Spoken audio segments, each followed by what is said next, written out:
And so the Rams are hard to wrap your brain around. So, I mean, Carolina scored 30-plus points twice this year, both times against the Rams. And I keep hearing Chris Shula. Oh, I always hear this about McVay's defensive coordinators.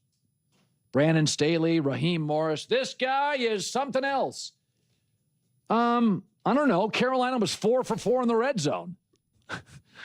Good on third down. I mean, Robert Sala's making a souffle with a pack of gum and some peanut brittle.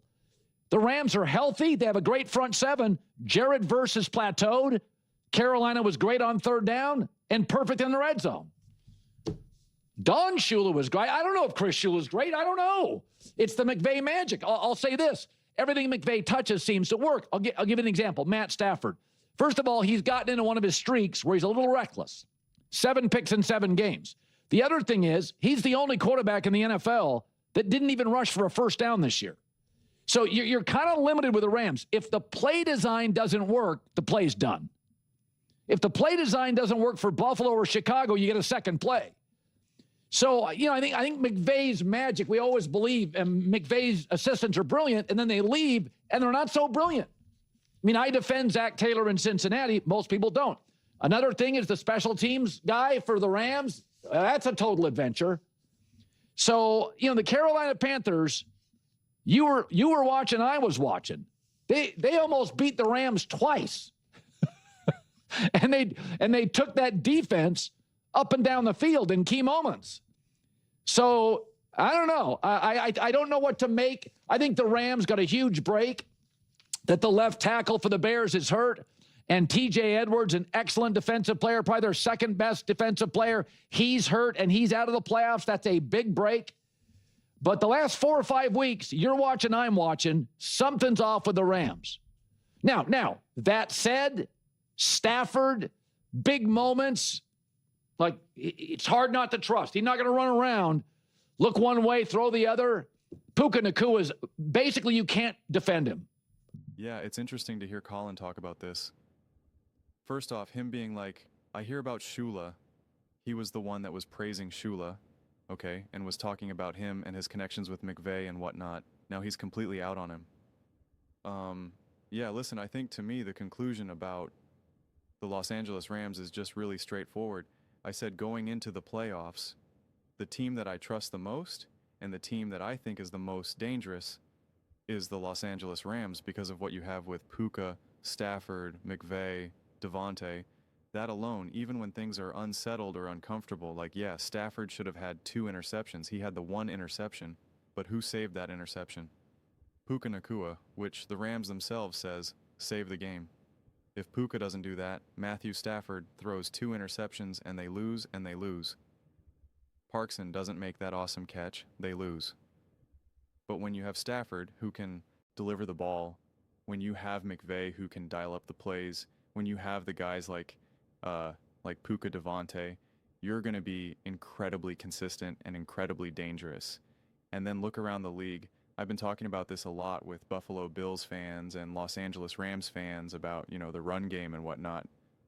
Talking about how good their run game is for the Buffalo Bills C going up against, with Cook and whatnot. And I kept saying, no, the Rams game is better, run game is better and more consistent. And what did they do? The Rams game, the run game was better and more consistent and was huge for this Rams offense, for this team. So they might not be as maybe dominant as you could maybe originally thought a team like the Los Angeles Rams should snorts be. I mean, that's why I keep always just saying Puka, Devontae, Stafford, McVay, like just saying those names all together and saying they're all on the same team. Like you should just feel the dominance. You should be like, well, that's enough. That's enough to just score 50 own points every single game and win every single game. And so it's just not right now. And maybe the Carolina Panthers just know how to play the Rams well. That's why, situationally game to game matters so much more than anything else in the playoffs. But it's just, at the end of the day, who do you feel most comfortable with the ball in this situation, right?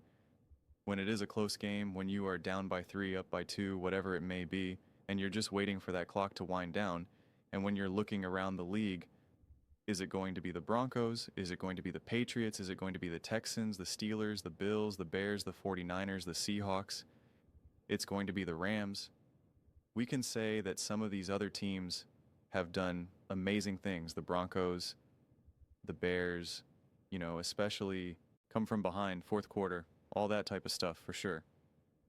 But now we saw how the playoffs all unfolded, right? It's really like, what do you got in the fourth quarter? You either do it or you don't. You either can or you can't. You got it or you don't. Which is it? And at the end of the day, if you're going to have McVay and Stafford together and you're going to be able to pair that with an elite rushing attack and have Puka and Devontae, your options are through the roof. Your ability to perform at an incredibly high level of consistency is through the roof, and your playmaking will be through the roof. It's up to another team to essentially make sure if they want to beat the Rams.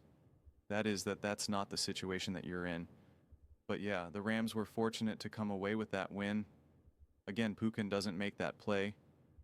And if the defense is just a 0.5% better for the Panthers, the Panthers dug themselves a hole too. And again, shout out to Bryce Young. He was awesome in that game. Bryce Young was awesome. He had a higher QBR than Matthew Stafford. Bryce Young played awesome. And you want to talk about defense. The defense actually did pretty good against Bryce Young, was making him uncomfortable all game. Bryce Young was just making plays. Bryce Young, it's weird to say. It's bizarre to say, but he was out there making plays. He was the one that was putting pressure on that defense. So you got to tip your hat to Bryce Young at that point. But yeah, it's so funny because as soon as the Bears won, or I guess no, as soon as the 49ers won, now we knew that the Bears were playing the Rams. I'm immediately thinking, I'm like, oh, the Rams got this. I'm like, yeah, the Rams are going to beat the Bears. But then I'm like, I don't know, maybe it'll be it's just like, you're like, I don't know, man. The way how these playoffs have unfolded, it's like the Rams should win. The Rams are the better team. They absolutely should win. But it's like, I don't know. And now Stafford really is turning the ball over a lot. The Bears do force a lot of turnovers. That defense for the Bears is not good. I do imagine that the Rams should be able to torch that defense, but then what does Ben Johnson, Caleb Williams, etc. have in store for the Rams defense?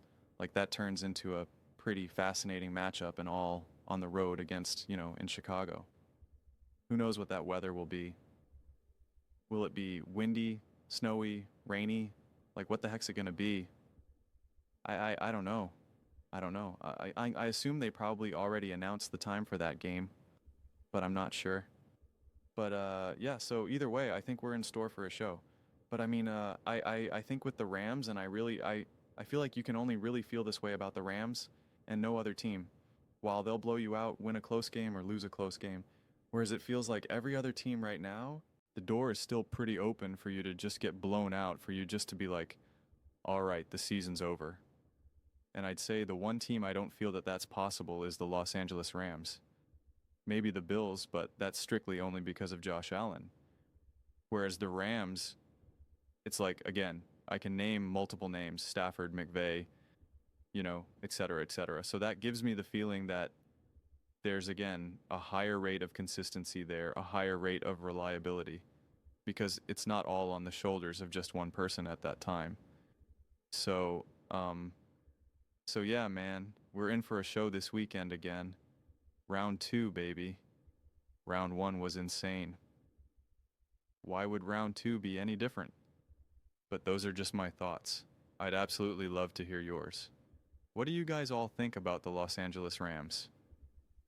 Are you as concerned as Colin is now about them? Let me know your thoughts. I read every single comment. So, whether you agree with me or disagree with me, either way, either let's get in some discussions, let's get in some fights, but ultimately, let's just have some fun. And please do consider subscribing. We're building an amazing community here, and I absolutely love to see you part of it. I want to build something that we all generally feel connected to, something that we're really excited to be part of. I think we're well on our way to doing it. And please don't forget to give this video a thumbs up, as it really does help with visibility and the algorithm. Thank you so much. See you next time. See you.